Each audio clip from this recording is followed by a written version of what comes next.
नमस्कार, मैं रवीश कुमार। कुणाल कामरा ने माफी नहीं मांगी। यह कौन सा नया भारत है जिसमें कोई भीड़ से माफी मांगने से इनकार कर दे और माफी नहीं मांगने वाले के समर्थन में लोग कमेंट में आकर पैसे देने लग जाएं, हौसला बढ़ाने लग जाएं। कोई 2000 दे रहा है, कोई 1000, कोई 4000, कोई 100, कोई 50, कोई 500, कोई $100 दे रहा है, कोई 50 यूरो दे रहा है। जिस भारत में कुणाल कामरा को कमजोर किया जा रहा है, उस भारत के विदेशी मुद्रा भंडार को कुणाल कामरा डॉलर लाकर, यूरो लाकर भरने में लग गए हैं। ये कौन सा नया भारत है?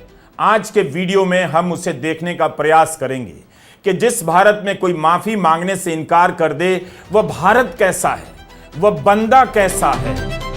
मैं समझ नहीं पा रहा कि कुणाल कामरा ने माफी नहीं मांगकर अपनी क्वालिटी दिखा दी या उस भीड़ की क्वालिटी दिखा दी। मुझे लगता है कुणाल कामरा ने ऐसा बोलकर भीड़ का अपमान कर दिया।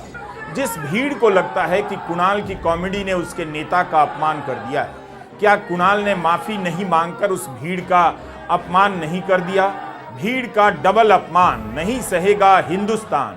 हिंदुस्तान को आजकल काम क्या है? यही तो काम है, नहीं सहेगा हिंदुस्तान। आज का हिंदुस्तान खोज रहा है कि वह कौन कौन सी चीजें हैं जिसे वह सह नहीं सकता। आपको रोज कुछ ना कुछ इस हिंदुस्तान को देना ही होगा ताकि उसे पता चले कि आज आपको ये नहीं सहना है। नहीं सहने की होड़ मची है। जिस किसी को नहीं सह पा रहे हैं उसे पीट दिया जा रहा है या पीट देने की धमकी देकर वेटिंग लिस्ट में डाल दिया जा रहा है। भीड़ कह रही है नहीं सहेंगे। कुणाल कामरा कह रहे हैं हम भीड़ को ही नहीं सहेंगे, माफी नहीं मांगेंगे। अगर इस तरह से और भी लोग कुणाल कामरा की राह पर चलने लग जाएं और लाठी तलवार लेकर चली आ रही भीड़ के सामने खड़े हो जाएं, उनसे माफी मांगने से इनकार कर दें, तो भीड़ क्या करेगी? नहीं सहने का झंडा उठाए घूम रहा आज का यह हिंदुस्तान क्या करेगा? क्या उसे यह भी सहना पड़ेगा कि उससे कोई माफी नहीं मांग रहा? भीड़ को सहना चाहिए या कुणाल कामरा को सहना चाहिए, यह फैसला वरुण ग्रोवर के अलावा कोई नहीं कर सकता है। यह संकट का समय नहीं है, नहीं सहने का समय है। लोग जब 300 साल पुरानी कब्र को सहन नहीं कर पा रहे हैं तो 2 महीना पुरानी कॉमेडी को कैसे सह लेंगे? भीड़ के बारे में भी तो उदारता से सोचिए। नहीं सहेगा हिंदुस्तान का नारा लगाती भीड़ कुणाल कामरा के पीछे भागी चली जा रही है। मुंबई से निकलकर गोवा, गोवा से होते हुए कर्नाटका, कर्नाटका से होते हुए केरल तक जा रही है और फ्लाईओवर पर खड़े होकर उद्धव ठाकरे एकनाथ शिंदे को गद्दार पर गद्दार बोले जा रहे हैं। कुणाल कामरा ने, मुझे नहीं लगता कुछ गलत कहा है। गद्दारों को गद्दार करना ये किसी पर हमला करने की बात नहीं है। जो गद्दार है वो गद्दार है। पहले भीड़ का टारगेट सिंपल था, एक था कुणाल का पीछा करना है। अब उद्धव ठाकरे ने भी गद्दार बोलकर भीड़ को चैलेंज कर दिया। भीड़ भी क्या करे? एक को सहना पड़ रहा है और एक को नहीं सहना पड़ रहा है। भीड़ को भरोसा था कि कुणाल कामरा माफी मांगकर उसका हौसला बढ़ाएंगे, लेकिन ऐसा नहीं हुआ। कुणाल ने अपनी माफी की जिम्मेदारी अब अजीत पवार पर डाल दी है। कहा है मैं माफी नहीं मांगूंगा। मैंने तो वही कहा है जो महाराष्ट्र के पहले नंबर के उप मुख्यमंत्री अजीत पवार ने दूसरे नंबर के उप मुख्यमंत्री एकनाथ शिंदे के बारे में कहा है। अब इस बात से शिंदे सेना के समर्थकों को समझ नहीं आ रहा है। थिएटर तोड़ने के बाद वे तय नहीं कर पा रहे हैं कि क्या डिप्टी सीएम पवार के घर जाना पड़ेगा। कैबिनेट मीटिंग में पवार और शिंदे कैसे नजर मिलाएंगे? शिंदे जी को पवार में कुणाल कामरा नजर आ गए तो क्या होगा? ये सब क्वेश्चन तो है ही मेरे सामने। भीड़ स्तब्ध है। कुणाल कामरा ने माफी नहीं मांगी तो वह क्या करे? दिहाड़ी पर लाई गई होगी तो दूसरा दिन खाली गया होगा, कोई काम नहीं कर पाई होगी। पेमेंट नहीं होगा तो और भी मसला है। पेमेंट हो गया और भीड़ ने काम नहीं किया तो और भी मसला है। आज भारत में बेरोजगारी नहीं होती तो संस्कृति की रक्षा के लिए, थिएटर तोड़ने के लिए इतने योग्य नौजवान, बलशाली नौजवान, प्रतिभाशाली नौजवान नहीं मिलते। किसी ने सोचा इस बात पर मेरे अलावा? अगर यही भीड़ महिंद्रा एंड महिंद्रा और रिलायंस जियो में सीईओ होती, एडिशनल मैनेजर होती, डिप्टी डायरेक्टर होती, तो कुर्सी तोड़ने के लिए क्या इनके पास टाइम होता? टारगेट पूरा करने में ही इस भीड़ का दम निकल चुका होता। मोदी जी ने कुछ सोच कर ही इन युवाओं को बेरोजगार रखा, जो अब पता चल रहा है। जहां लोगों के पास किसी को दौड़ाकर मारने, किसी का घर थिएटर तोड़ देने का इतना टाइम है, इतनी हिम्मत है, उस देश में कुणाल कामरा ने भीड़ से माफी मांगने से इनकार कर दिया है। 10 साल की मेहनत लगी है इस भीड़ को तैयार करने में, और एक बंदा कह रहा है माफी नहीं मांगेंगे, तो आप सोचिए कि ये भीड़ अब क्या करेगी।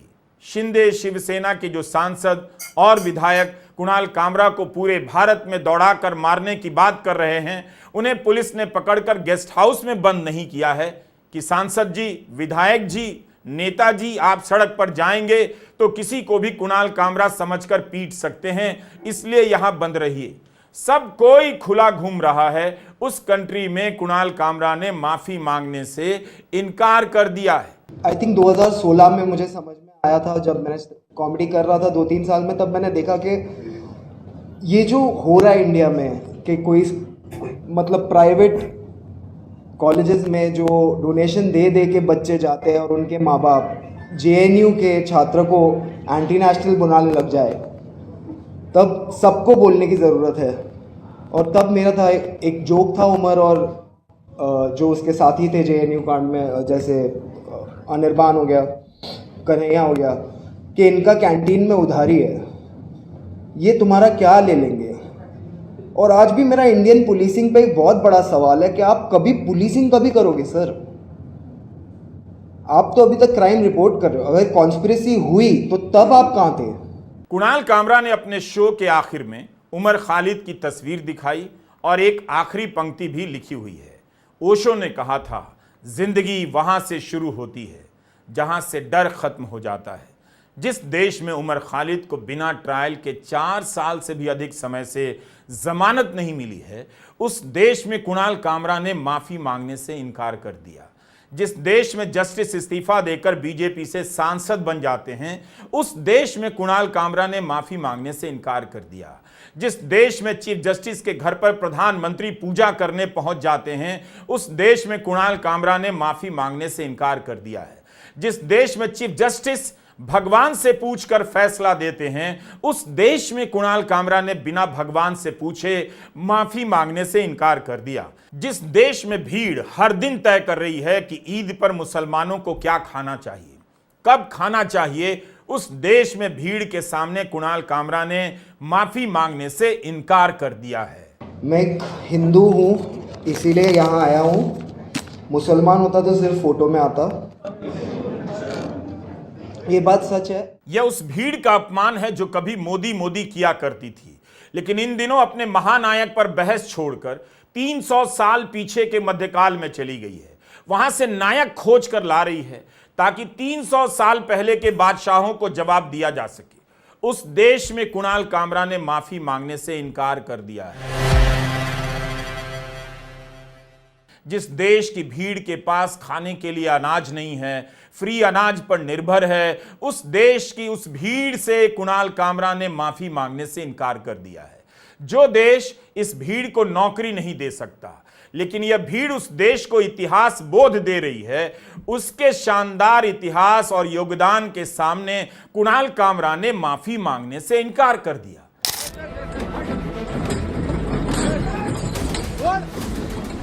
ऐसा मत समझिए कि इसके पास, भीड़ के पास केवल 65 लोगों के बैठने की क्षमता वाले थिएटर को तोड़ने की ही क्षमता है। इसी भीड़ से कोई निकलकर, कोई चेतन सिंह मुसलमानों को मारने के नाम पर चलती ट्रेन में 4 लोगों को गोली से मार देता है। इसी भीड़ से निकलकर लोग अखलाक जुनैद नासिर को घेर कर मार देते हैं, इंस्पेक्टर सुबोध कुमार सिंह को मार देते हैं।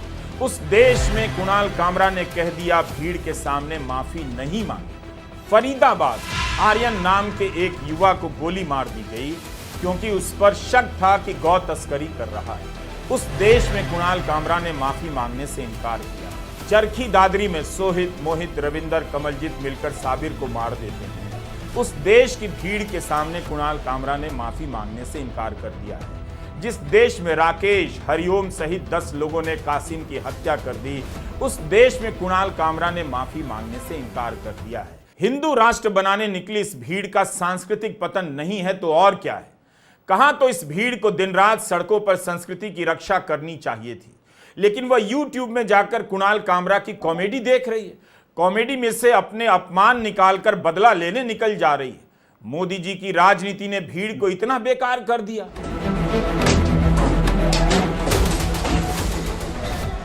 गुस्से में इस भीड़ को पता भी नहीं चला कि कॉमेडी तो फरवरी के महीने में हो गई। होश ही नहीं रहा कि यह मार्च का आखिरी हिस्सा है। तब भी भीड़ थिएटर तोड़ आई। इसका मतलब है ये भीड़ कभी भी जागरूक हो सकती है। इसके जागरूक होने की संभावना अभी समाप्त नहीं हुई। जिस देश में भीड़ की हिंसा को नियंत्रण करने के लिए 2018 में सुप्रीम कोर्ट ने कई हफ्तों की सुनवाई के बाद गाइडलाइन बनाई कि पुलिस का क्या क्या काम होगा, पहले से पता करना होगा भीड़ कब बन रही है, भीड़ के लिए अफवाहें कौन फैला रहा है। उसके बाद भी मुंबई में भीड़ बन जाती है और हैबिटेट थिएटर में तोड़फोड़ कर देती है।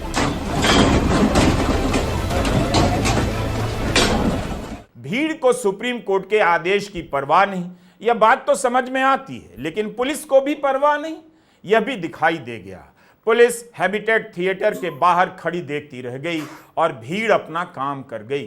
किसी को सुप्रीम कोर्ट के आदेश की परवाह नहीं। उस देश की भीड़ के सामने कुणाल कामरा ने कहा, हम माफी नहीं मांगेंगे।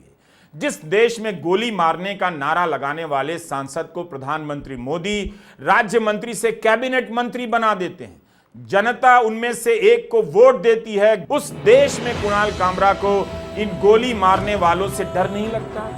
कुणाल ने कैसे कह दिया कि माफी नहीं मांगेंगे। जिस भीड़ के पास सब अधिकार है, घर जला देने से लेकर ढहा देने तक, उस भीड़ से कोई कह दे कि माफी नहीं मांगेंगे, यह साधारण घटना नहीं है। महाराष्ट्र के मुख्यमंत्री देवेंद्र फडणवीस ने कहा है कि कुणाल कामरा को अपनी लो लेवल कॉमेडी के लिए माफी मांगनी चाहिए। लो लेवल के लिए तो क्या कुणाल कामरा अपनी कॉमेडी को हाई लेवल समझते हैं जो उन्होंने माफी मांगने से इनकार कर दिया? जिस देश में अफसर बुलडोजर लेकर किसी का घर गिरा दे, उस देश में कुणाल कामरा ने माफी मांगने से इनकार कर दिया है। सुप्रीम कोर्ट भी अब निराश होने लगा है कि आरोपियों के घरों को ध्वस्त करने वाली यह परंपरा परेशान करने वाली है, निराशाजनक है। लेकिन भीड़ निराश नहीं हुई। भीड़ में बदल चुका प्रशासन हताश नहीं है, ना डरा है। सुप्रीम कोर्ट के आदेश के बाद भी आरोपियों के घर गिरा आता है। उस भीड़ वाले देश में कुणाल कामरा ने माफी मांगने से इनकार कर दिया। जिस देश में गोदी मीडिया के मालिकों ने अपने एंकरों को नफरत फैलाने की छूट दी, झूठे आरोप लगाकर रिया चक्रवर्ती का पीछा करने दिया, रिया चक्रवर्ती से किसी ने माफी नहीं मांगी। जिस भीड़ ने रिया चक्रवर्ती का पीछा किया, उस भीड़ ने माफी नहीं मांगी और उस भीड़ से कुणाल कामरा ने माफी नहीं मांगी। ऐसे झूठे एंकरों के साथ प्रधानमंत्री मोदी इंटरव्यू देते हैं। प्रधानमंत्री मोदी ने किसी से माफी नहीं मांगी।